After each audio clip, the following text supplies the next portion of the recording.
Hi, welcome to Creative Ramblings. This week I would like to talk to you about how to prepare your painting service. But before we get into that, I would like to share some awesome news with you guys.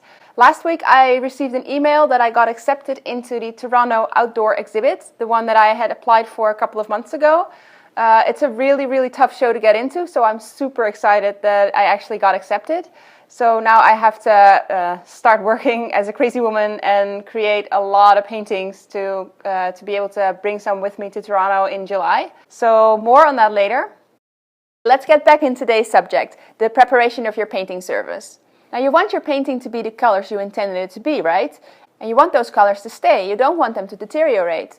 So that's why you want to go through this process. What happens when you work on a raw, unprepared surface is that contaminants from that surface are being picked up by the paints and mediums you are working with, and they will cause surface-induced discoloration, or SID for short.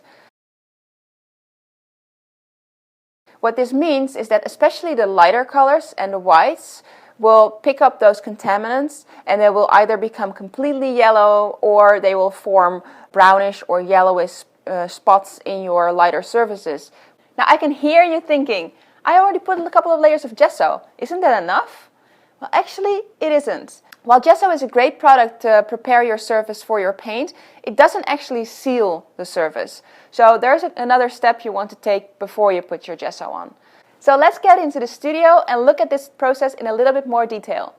So what do you need for this process? Well, of course, you're going to need a surface to work on. Then you are going to need a gesso, either a clear gesso or a white gesso or a black gesso, whichever one you prefer. Now for that step before the gesso I was talking about, you are going to need this product over here, which is a multi-purpose acrylic polymer by Golden. It's called GAC 100. This is actually what's going to seal your surface. This is what's going to prevent all those contaminants from being picked up by your mediums and your paints.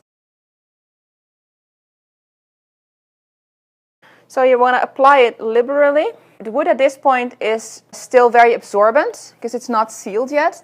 So actually the first layer is going to require a lot of extra medium because it's all going to be sucked into this wood. Now because that first layer of GAC has kind of been sucked into the wood, we want to apply a second layer before we apply the gesso.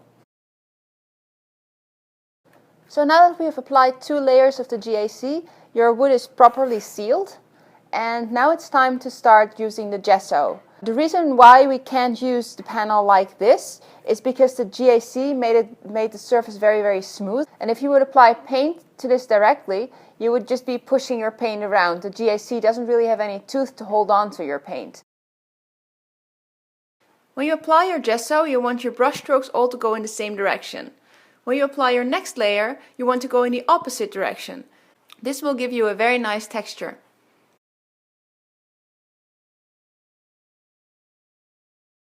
Now gesso tends to dry a little bit more transparent, so depending on how white you want your panel to be, you have to apply multiple coats, maybe 3 or 4. So as soon as this is dry, you're good to go for oil paints as well as acrylic paints, and you don't have to worry about any surface-induced discoloration messing up your colors, which means your colors are going to stay the way you intended them to be, and your surface will not mess up your painting. I hope you think this was useful. I think it's very important information to have. So please share it with all your artist friends and spread the word about preparing your painting surfaces. I hope you will all consider subscribing to my channel for more art-related tips and tricks. Thank you all for watching this video, and I will see you all in 2 weeks with more creative ramblings. Stay creative. Bye!